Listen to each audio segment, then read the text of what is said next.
Hi, a very good afternoon and welcome for those who join us through on-site and online session.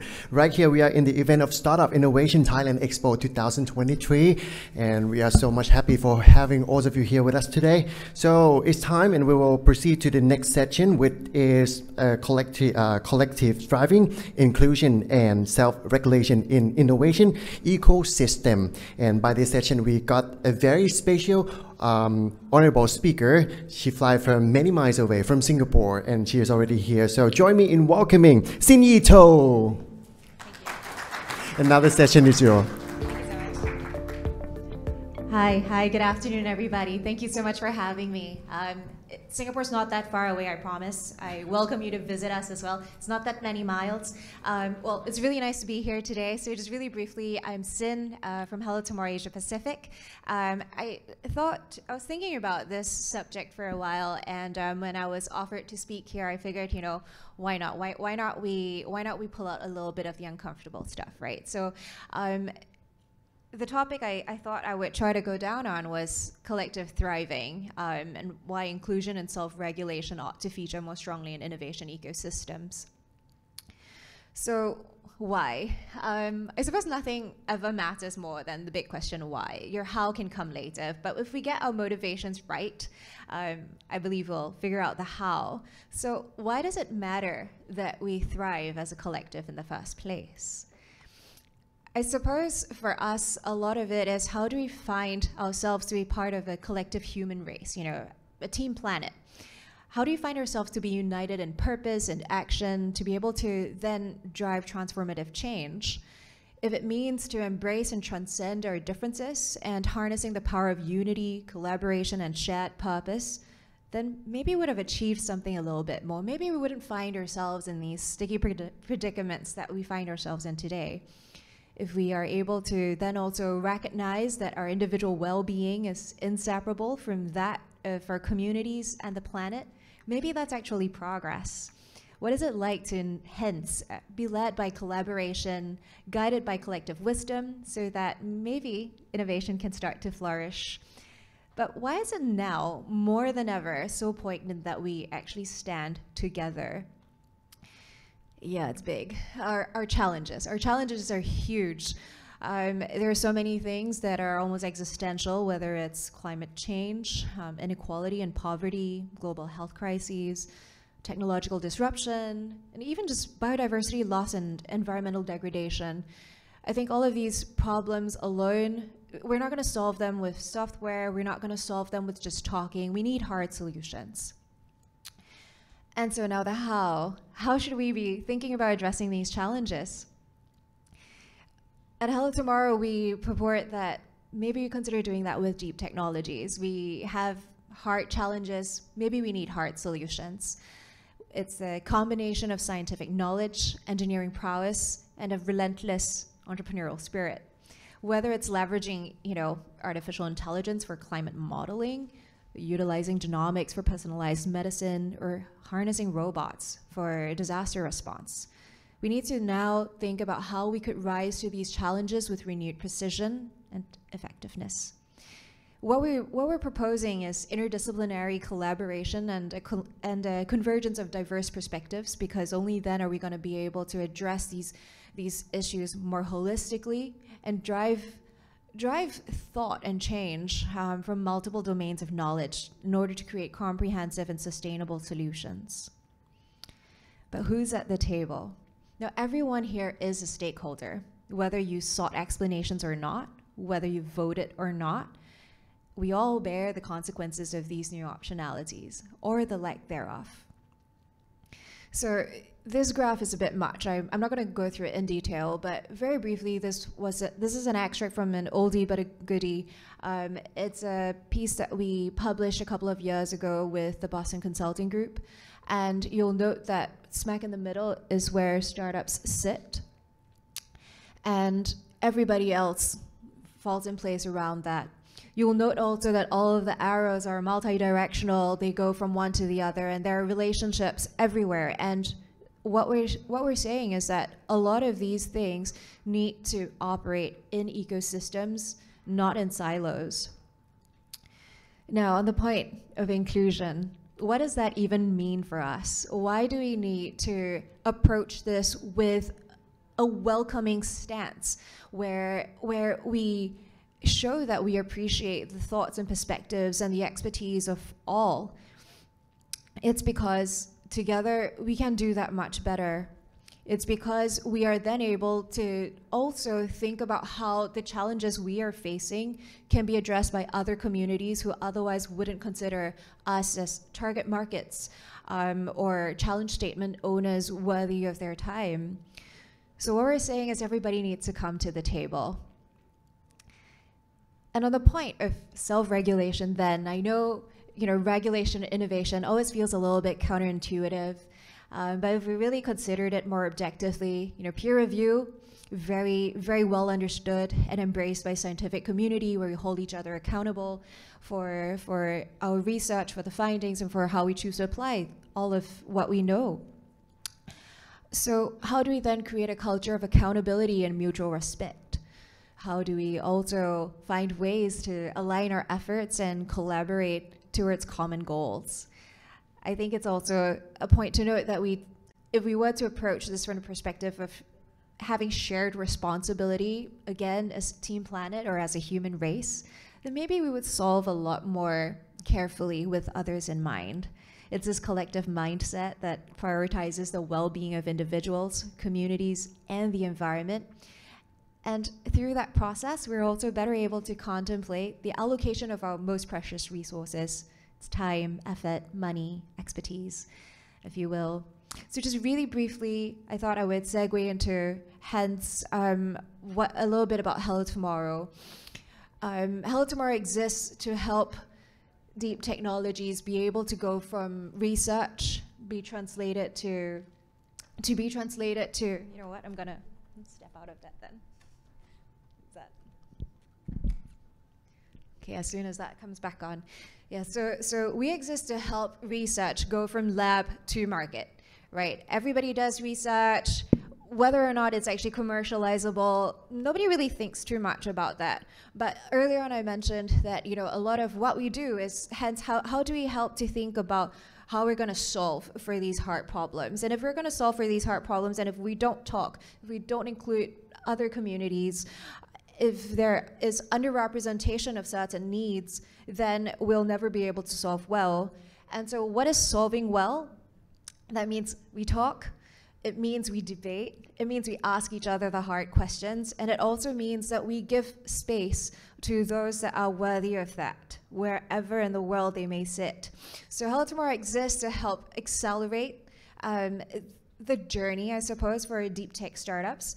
We think about how we are able to help them to optimize allocation of resources. How would they go to market? How would they also make better decisions?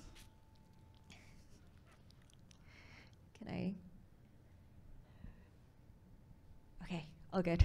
All right, so just really briefly, we do so in 5 different ways, right? At the heart of it, we are ecosystem builders. We help to connect the dots across disparate stakeholders. I showed you the map earlier on. All the arrows on there, those are relationships that we facilitate. It's not so much exchange of financial value. If anything, most of the time they're non-monetary in nature. It's how do we help to create engagement across all of these, again, disparate stakeholders. So we build collaborative ecosystems. We hence also scout deep tech solutions worldwide. We provide innovation consulting and services because very often private, public, and startup conversations don't take place as fluidly as they ought to. We conduct research, produce insights, we host dialogues, and we also host startup programs. But maybe just for a sense of what it's like in terms of on a global scale, right? So we host the world's largest deep tech startup competition. Over the many years of having done that this year, of which we're in our 9th iteration, We've retained about 7,500 of our favorites. Those are the ones that we actively support, helping them to gain access to industry, gain access to funding, gain access to policy as well. And that always happens through having them have visibility through research, through speaking at events, through connecting them with all the various other stakeholders once again. But it's exactly this proximity to the rest of the stakeholders that helps to evolve their perspectives of what they're building, what they're solving for. What we try to do also is to help these startups with access to regulators and policy. The idea is to then be able to moderate some of these conversations so there's a little bit more empathy on both sides of that table.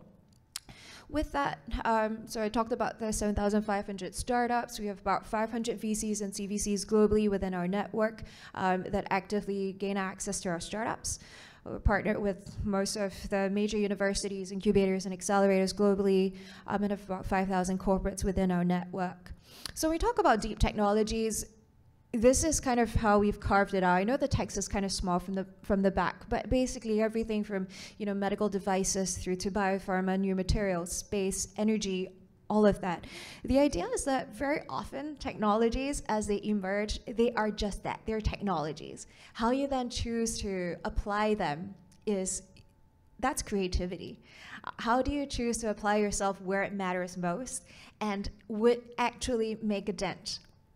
So here what we have, they're mostly industries as opposed to underlying technologies, and most of the time, any startup with their own IP, they would find themselves with multiple application areas.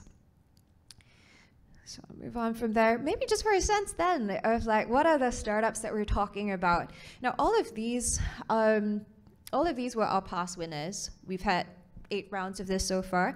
Our very last one, we're a French headquartered, I never mentioned that, but I promise that we're objective. We've run this for 8 years. We've no favoritism. The first time we had a French winner was this past March 2023. So it's Sweet Energy, Osmotic Power.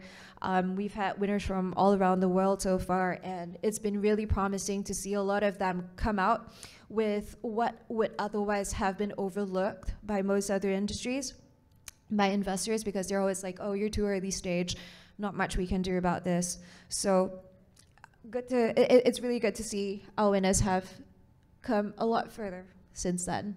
And then maybe just for a showcase of at the Asia Pacific level, what we do is we also have an APAC regional challenge that forms a subset of the global challenge. The reason why we have this as a region, I talked about ecosystems, is because very often the startups from here, or even this region as a whole, again, we tend to be overlooked. I talk about inclusion because very often we're not included in the global dialogue. Very often, you have, and I'll admit this, right? At our global challenge, you have a lot of European startups, you have a lot of North American startups, and then when you send up, your Asian Pacific startups, and it's like, oh, okay, next, please. Because very often, a lot of the investors find our part of the world either too exotic, too far away, too unfamiliar, and are unwilling to kind of step outside of that comfort zone or inconvenience themselves to really look through what this opportunity is, simply because, well, I'm not familiar with Thailand. I don't know what it's like contextually where you're from. And what we want to do is create more opportunities for all of these startups to be able to thrive and stand on their own turf and be able to have that space. So in addition to that, I talked a little bit about how startups need early access to industry. That's valuable for us from the perspective that for deep tech startups, very often they feature pretty upstream, and they're hardly ever, direct to consumer plays. And in that case, then it means that if as early on as possible, they're able to gain access to industry players, then they would also be able to contextualize how they're going to solve for specific problems, better understand what industry problems even are, test their own hypotheses, and then also be able to figure out how to scale together.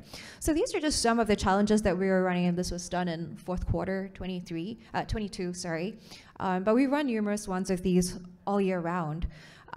So maybe I'll just take this quick shameless opportunity to plug this. Right now, we have 3 challenges ongoing, one of which is the APAC Challenge. If you're an early stage deep tech startup, I really ask that you consider this. The opportunities are quite different. And then to the left and right of that, we also have the Oppo Inspiration Challenge currently ongoing. It's for digital health, accessible technologies, environment, and decarbonization. And then on the right, we're also running the NTU Sustainability Challenge. That's for decarbonizing the Nanyang Technological University in Singapore's campus. And they already have 8 zero energy buildings on site, and they're looking to decarbonize further. So we're seeking real groundbreaking solutions on that front. So I mentioned this earlier. This is more information. It's a little bit more blown up here, so you can see it. But basically, this is our APAC challenge that's currently ongoing. We're going to be closing for applications on the 24th of July. What we've tried to do over the years is try to create opportunities for our region's startups, once again, to be able to stand on their own ground, be able to stand tall here, and then access multiple opportunities from there. So this year, no different. We've taken all startups from TRL3 up until Series A and no later. We're always here for the early stage guys. So winners from this challenge, finalists rather, will be pitching in Singapore on the 5th of October. They'll also have access to our Investor Day on the 4th of October, which I'll share about briefly later. But beyond that, the winner gets fast-tracked to Slingshot. So a second trip back to Singapore, again, all expenses paid for 10 days. And then fast-tracking to our Global Challenge Finals in Paris in March. Again, return flights are taken care of. So that's the APAC Challenge. So I mentioned the Investor Day. Now, this is the first time we're doing it outside of Paris. We do this every year in Paris. We've had 204 investors, 282 startups just in March in Paris. And the reason why we're hosting an APAC equivalent is, again, because whenever we've sent delegations of startups from Asia Pacific, we send them there. They always come back a bit tail between the legs because they're like, well, all of the investors love what we're doing, but they're like, oh, where you're from seems a bit exotic. I don't really know anything about you guys. Maybe I'll pass. So it's just that inertia. And we want to try to help bring together as many great solutions here all into the same space, so that then if we're able to have this really high quality curated platform, then we're also able to help the rest of the world look here and say, hey, you know, opportunities here are pretty cool. Every opportunity we get to create cross-pollination. So again, you'll note that the industries are similar as before. Our funding stages, most of them are pretty early stage. And we're looking at a ratio about 4:1 Asia Pacific to the rest of the world. It's a full day of one-to-one meetings scheduled between investors and deep tech startups. You see that little deep tech pioneers icon over there. That's what we call our most beloved startups from the Hello Tomorrow network. And then lastly, this is happening on the 5th of October in Singapore. Once again, that's where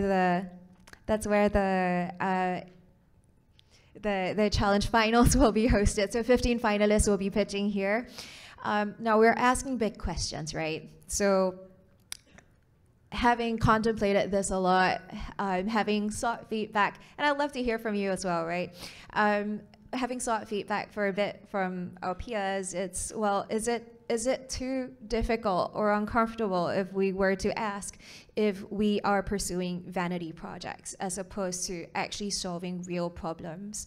So some of the themes that we're looking at would be planetary well-being, geoengineering and urban environments, food and regenerative agriculture, alternative intelligences, as well as health and longevity.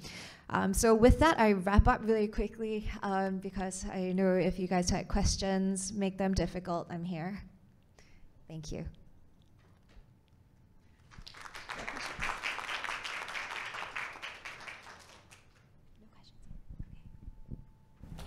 All right, thank you very much. So keep stay tuned because up next we have the next session waiting for all of you as well. For the next session, we're going to be in the Thai version. So allow me to inform you about the topic of the next session in Thai.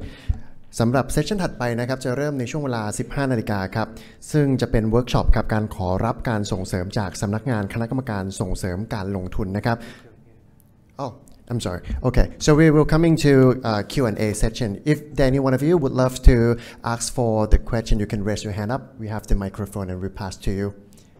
Feel free to raise your hand up.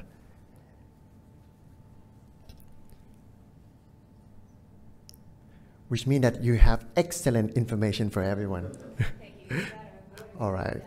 So, can I have a big round of applause for our speaker once again? Thank you so much.